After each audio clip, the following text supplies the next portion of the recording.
चलिए राजधानी दिल्ली की बात करते हैं। हर दिन ठंड बढ़ती जा रही है। शीतलहर से बचने के लिए लोग रैन बसेरों का सहारा ले रहे हैं, लेकिन बढ़ती सर्दी ने आम लोगों की परेशानी को काफी बढ़ा दिया है। राजधानी दिल्ली की तस्वीरें आपको दिखाने जा रहे हैं। राजधानी दिल्ली में ठंड का प्रकोप बढ़ता ही जा रहा है। शीतलहर के चलते लोग अलाव का सहारा लेते नजर आ रहे हैं। जिन लोगों के पास पक्के मकान हैं, उन लोगों की परेशानियां कम हैं, लेकिन जो लोग रैन बसेरों का सहारा लेते हैं, उनके लिए परेशानियां हर रोज बढ़ रही हैं। तस्वीरें बंगला साहिब नाइट शेल्टर की हैं, जहां लोगों ने ठंड से बचने के लिए नाइट शेल्टर का सहारा लिया। कई इलाकों में तापमान 1 से 2 डिग्री रहा। बढ़ती ठंड के बीच कोहरा भी लोगों के लिए परेशानी का सबब बना हुआ है। और ईरान के सर्वोच्च नेता खामनेई की मुश्किलें कम होने का नाम नहीं ले रही। अपने राज्य में ही वो विरोध की मार झेल रहे हैं। अब इटली में भी उनके खिलाफ प्रदर्शन तेज हो गया है।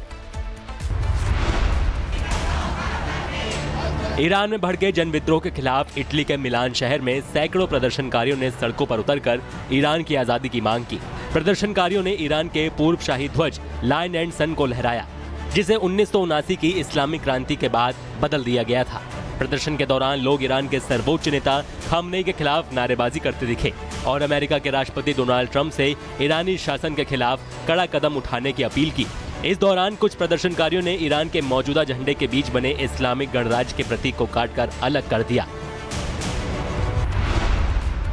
तो ईरान में इस वक्त हालात बद से बदतर होते जा रहे हैं। हिंसक प्रदर्शन हो रहे हैं, सड़कों पर प्रदर्शनकारियों की भीड़ दिखती है और ईरानी सेना से प्रदर्शनकारियों की भिड़ंत दिख रही है। कई तस्वीरें सामने आ रही हैं और ईरान की एक एजेंसी का दावा है कि सिर्फ 17 दिनों में 12,000 से अधिक लोगों की मौत हो चुकी है। ईरान में प्रदर्शन उग्र है। ईरान में तख्ता पलट की सुगबुगाहट तेज है। ईरान में अगले पल क्या होने वाला है, इसे कोई नहीं जानता। ईरान के 100 से अधिक शहरों पर प्रदर्शनकारियों का कब्जा है और हर दिन मौत का आंकड़ा बढ़ रहा है। ईरान की एक एजेंसी का दावा है कि सिर्फ 17 दिन में 12,000 से अधिक लोगों की मौत हो चुकी है, जिसमें ज्यादातर मरने वालों की उम्र 30 साल से कम है। दावा किया गया है कि अधिकतर हत्याएं 8 और 9 जनवरी की रात को हुई।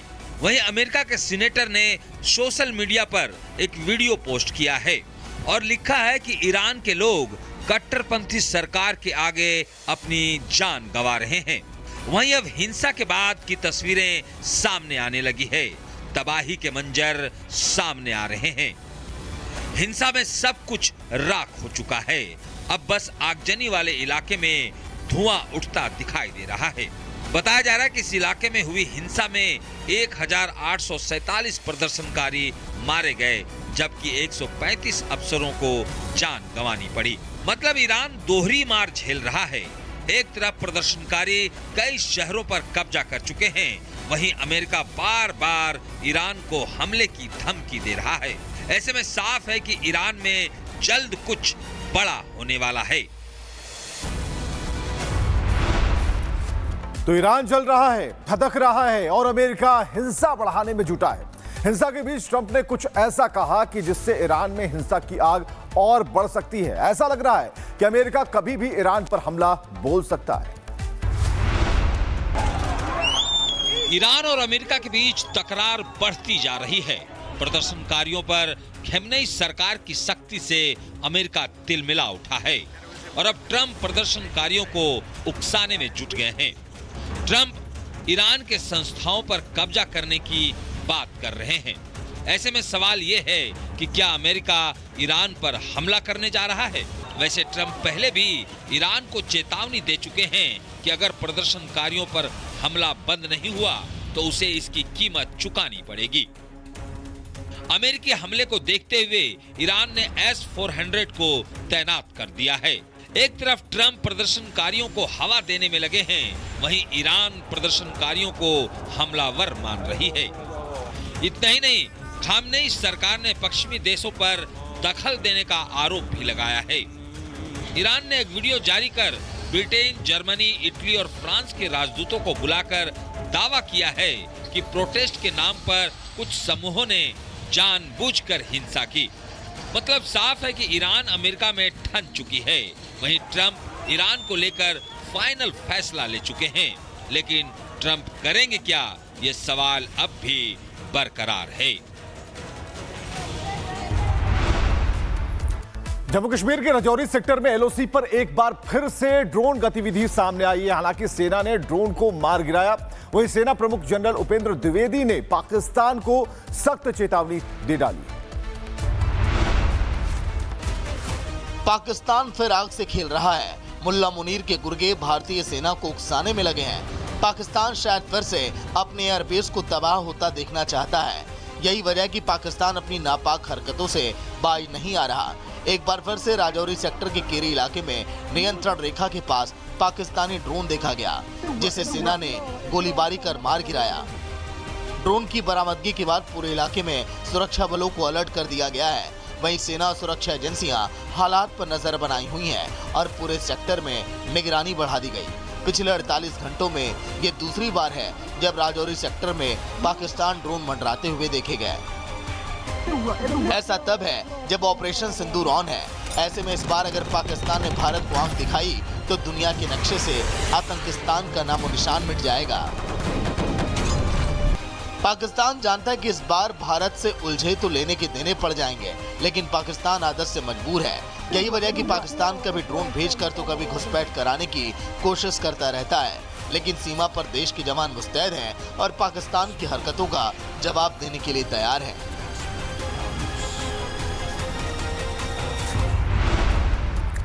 और बात कनाडा की, जहां भारतीय गैंगस्टरों की दहशत बढ़ती जा रही है और बे पुलिस के लिए भी एक बड़ी चुनौती है। पिछले 24 घंटे में लॉरेंस बिश्नोई के बाद रोहित गोदारा गैंग ने भी एक शख्स के घर के बाहर फायरिंग का दावा कर दिया है।